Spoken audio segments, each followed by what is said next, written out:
Are FCS teams, including HBCUs, becoming like JUCOs for FBS programs? This latest NFL draft doesn't help. Let's talk about it, whether it's true, whether it's cap, after the bumper. Stay tuned.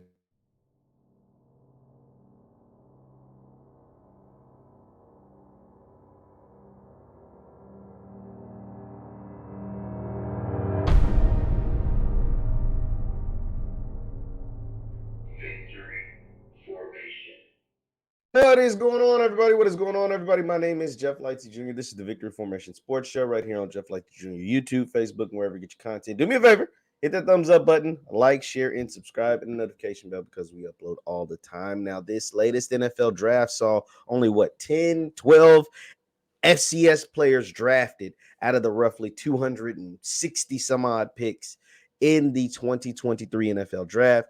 Only 12 players came from FCS conferences, including only one HBCU player. And it leaves us to think, and we saw a few players. Tank Dell is the one that pops up out of the, off the top of my mind, that made the FCS to FBS transfer through the transfer portal and saw their name get called.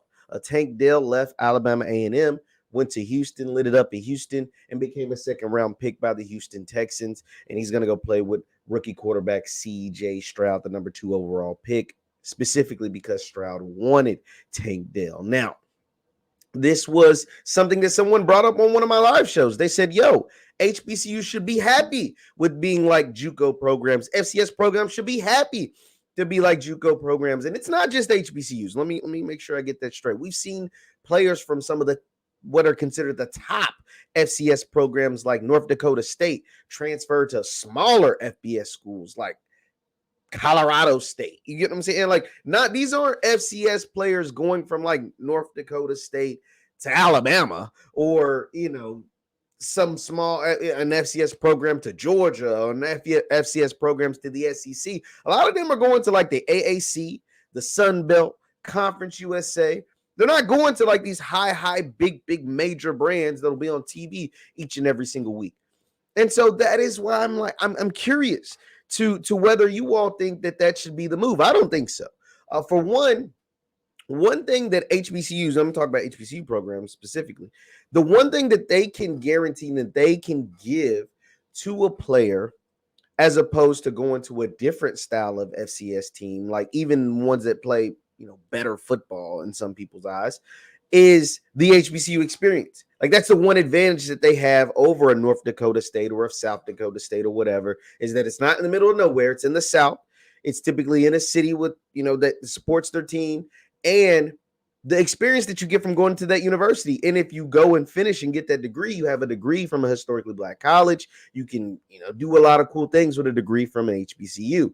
Now, the difference between, going to, let's just say, a FAMU versus a North Dakota State is some people say North Dakota State plays better football. Historically, they have. They've had better teams. They've been more competitive. They've had teams that would beat the FAMUs or the Gramblin's or whatever. So those are their advantages. They say, hey, we had more draft picks. We play better football. If we played each other head to head, we'd win. And historically, they have recently, in recent history. But what I don't understand is leaving a North Dakota State, or leaving a Grambling, or leaving a Jackson State or a FAMU or whatever, and going to like a Colorado State. I don't see the massive benefits from that. And I want to share with you guys a tweet from my guys over at Draft HBCUs, Coach Gerald Huggins. He says the transfer portal began in 2018. To my knowledge, only 2, and he was specifically talking about HBCU players, only 2 players that went from an HBCU to FBS programs have been drafted. Brian Cook, who went to Howard and then transferred to Cincinnati, and he was drafted by the Kansas City Chiefs. And Tank Dell, like we said, who went to Alabama A&M. He transferred to Houston and got drafted in the second round by the Houston Texans. All that to say, nothing is guaranteed when you move up from up to the FBS. And what he's saying is that, you can be talented and feel like you want to be on a bigger stage against better competition, or what you would consider better competition. But that doesn't guarantee that you'll get drafted. He has 5 years worth of data that says that you may, or, the data saying may not get drafted, whether you go to that bigger school or that bigger conference or from FCS to FBS, then as opposed to staying at your school, your HBCU, in the FCS, in the SWAC, in the MEAC, etc. And so it is a double-edged sword, man.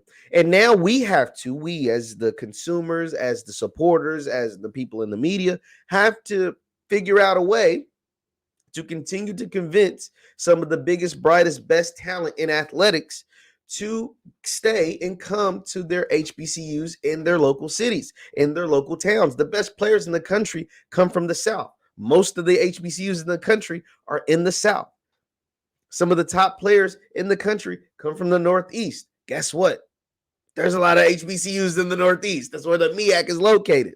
And so you have to, what is it that we can do? I want to leave the comments. I need to know, what is it that we need to do to continue to convince players to play for their own, to continue to convince the biggest and best and brightest talent to go to HBCU programs. We saw the formula that Deion Sanders was able to use, but that's a formula only really Deion Sanders can use because he's one of one. And so what can some of these other coaches, the TC Taylors, the Hugh Jacksons, the Eddie Georges, the Willie Simmons, the Bubba McDowells, the Eddie Robinson Jr.'s, et cetera, what can they do to continue to convince some of the best players in the country to come to HBCUs, and not just to come to HBCUs, because a lot of really good players come to HBCUs, and just like they go to every college, but not hit that portal and go to a different college and end up getting drafted out of said college. That's not the HBCU. That's not the FCS program. What is it that we can do? What is there anything we can do? Because Jeremiah Trotter, who was a writer for NFL.com, very esteemed, highly published journalist, he doesn't think there's anything that we can do. He thinks that, honestly, the trend will continue to get worse, specifically for HBCUs and FCS programs. He thinks those numbers will continue to dwindle. I like to be a little more optimistic, but did I say Jeremiah Trotter? I might have said his name wrong. But regardless, he knows what he's talking about. And hopefully we can prove him wrong. Hopefully we can convince these athletes to continue. Jim Trotter. I said Jeremiah Trotter. Jim Trotter.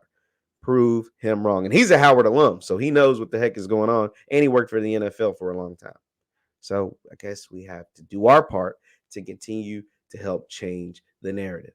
Leave your thoughts in the comments down below. What can we do to get the biggest, brightest, and best talent at HBCUs and get them drafted out of historically Black colleges and out of the FCS? My name is JeffLightsYJr. This is the Victory Formation Sports Show right here on JeffLightsYJr, YouTube, Facebook, wherever you get your content. Do me a favor. Hit that thumbs up button before you get out of here. Like, share, subscribe, and leave your comments. I need to know the comments. What can we do? Is there anything that we can do? Like, share, and subscribe. Also, you can follow me on Instagram and Twitter at JLightsy7. Instagram and Twitter at JLightsy7. I'll see you guys next time. Peace.